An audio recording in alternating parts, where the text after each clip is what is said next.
আসসালামু আলাইকুম ভিউয়ার্স, আপনারা সবাই কেমন আছেন? আশা করি সবাই ভালো আছেন। আল্লাহর রহমতে আমিও ভালো আছি আপনাদের দোয়ায়। এই যে দেখতেছেন, এগুলো হলো আমার দেশি মুরগি। এখানে এক পিস আছে টাইগার মুরগি, আরগুলা সব দেশি মুরগি। এই যে দেখতেছেন মুরগিগুলো, এদের চোখে পানি আছে, তো তারপরও জ্বর আছে গায়ে। তো এখন কি করলাম, আজকে একটা ছোট খাঁচায় ভরে এদেরকে একটু রোদে দিলাম, আর ড্রপ তো দিতেছি, চোখে ড্রপ দিতেছি। তো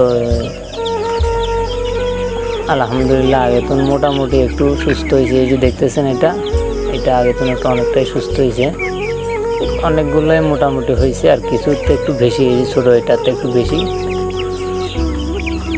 এটাও এক চোখে আছে হালকা, তেমন না, টাইগারটার এক চোখে হালকা আছে। তো